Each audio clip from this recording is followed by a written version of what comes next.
প্রতিদিন স্কুলে গেলেই কিছু না কিছু একটা কথা শুনেই যায় যে কিছু না কিছু কোনো বাচ্চার প্রবলেম হয়েছে। তো প্রচণ্ড ভয় লাগে, কি আর বলবো। তো দেখো এখানে আমি ভাতটা রেডি করে দিয়েছি তাতায়ের বাবার জন্য, তরকারি আর রয়েছে চা করে নিয়ে যাব। তো চাটাও রেডি করে নিয়েছি এখানে। তো বাজে এখন 8:40, এই যে রেডি হয়ে গেছি। গুড মর্নিং সবাইকে। তো চলো এখন বেরোবো। সৃজিতা এই যে রেডি হয়ে গেছে। না পড়াশোনা একটু ওটা আর কি চোখ বোলাচ্ছে। তো চলো বেরিয়ে যাই। 45-এর মতো যেতে হবে। তো 45 না 50-এ পৌঁছাবো, কারণ 10 মিনিট তো টাইম লাগবে বিটি রোড। তো চলো বেরিয়ে পড়ি।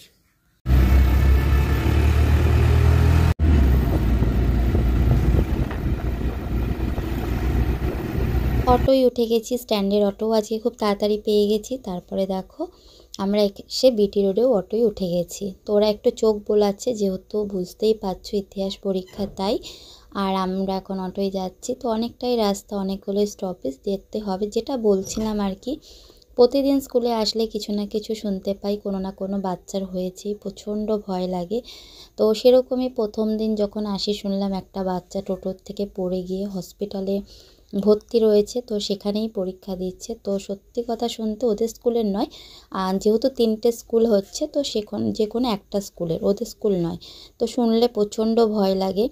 তো মানে কি বলবো, তার পরের দিন শুনলাম যে একটা বাচ্চা আবার অসুস্থ হয়ে গেছে, প্রচণ্ড তার মাথা ঘুরছে। তার কারণ হচ্ছে সে আগের দিন নাকি বিরিয়ানি খেয়ে এসেছিলো, পরের দিন খালি পেটে এসে পরীক্ষা দিয়েছে, সেই কারণে। তো প্রচণ্ড ভয় লাগে, এর জন্যই একটা গার্জেনকে থাকতে হয় সামনে। আর দেখো এইটা হচ্ছে সৃজিতাদের স্কুলের রাস্তা, আর এখান থেকে স্কুলটা আরেকটু দূর, আর এখানেই হচ্ছে সামনে সাই বাবার মন্দির। তো যেটা আর কি বলছিলাম, তার জন্যে গার্জেন একটা থাকা খুব ইম্পর্টেন্ট পরীক্ষা হলের সামনে। যদি কোনো বাচ্চা অসুস্থ হয়ে যায় তো মোটামুটি আর কি গার্জেন থাকলে তাকে নিয়ে যেতে পারবে। তো এটার জন্যই গার্জেন থাকাটা খুব ইম্পর্টেন্ট। আর আমরা এখন ভেতরের রাস্তায় চলে, এই রাস্তাটা আর কি আমরা প্রতিদিনই ভুল করি। তো আজকেও রীতিমতো ভুলই হয়েছে। তো অন্য রাস্তায় ঢুকে গেছিলাম, কারণ এতটাই অলিগলি, রাস্তাটা কিছুতেই মনে রাখার মতো নয়। তো সমস্যা হয়ে যায়, মনে থাকে না আর কি। আসলে এই দিকটা কখনো আসা পড়েনি, ওই কারণে। আর প্রতিদিন যেহেতু এক একটা অটোওয়ালা আসে, তারাও চেনে না রাস্তা, তো একটু সমস্যা হয়ে যায়। তো চলো স্কুলের সামনে মোটামুটি চলেই এসেছি। তো যখন স্কুলের সামনে আসি একটু টেনশন হয়, কারণ যাতে ঠিকঠাকভাবে পরীক্ষা দিতে পারে আর অসুস্থ যেন না হয়, কারণ ওয়েদারটা এতটাই বাজে, এই রোদ, এই বাজে এখন 9:15। গাড়ি রয়েছে বাইরে, 9:30 ওদের ঢুকিয়ে তারপর আমরা যাবো।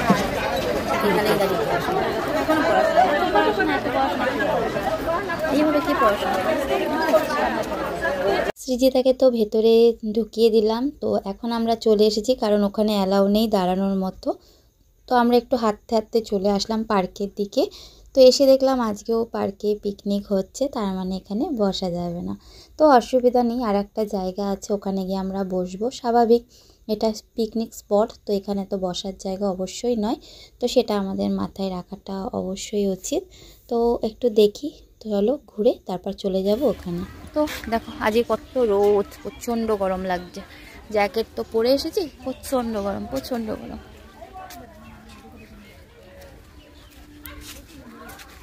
তো ওই পার্ক থেকে ঘুরে আমরা চলে আসলাম এখন এখানটাই আমরা বসছি। খুব ভালো লাগে আর কি, গঙ্গার ধারে খুব সুন্দর পরিষ্কার একটা জায়গা। তো এই প্লাস্টিকটা আমি নিয়ে আসি। আর দেখো চা নিয়ে এসেছি, সবাই অনেক অনেক কিছু জিনিস নিয়ে এসেছে।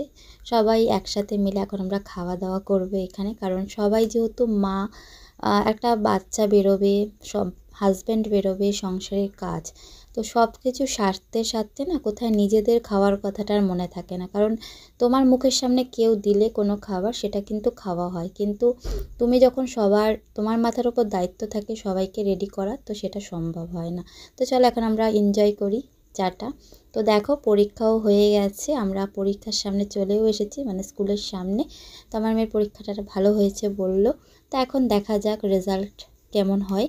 আর দেখো পরীক্ষা অবশ্যই ওর যতটুকু লেভেলের পড়া জানে তার ওপরই হবে, তার থেকে তো বেশি নয়। তো সেই অনুপাতে ওর ভালো হয়েছে। তো শুভ সন্ধ্যা বন্ধুরা, চা বসিয়ে দিয়েছি, এদিকে ম্যাগি তাতায়। তো চলো এখন এটা আমরা খেয়ে নিই, আর রাত্রিবেলা মাছের ঝোলটা করব, সেটা একটু বেশি করে করব যাতে আমার সকাল পর্যন্ত হয়ে যায়, মানে কালকে দুপুর পর্যন্ত, সকালে উঠে ভাতটা করব।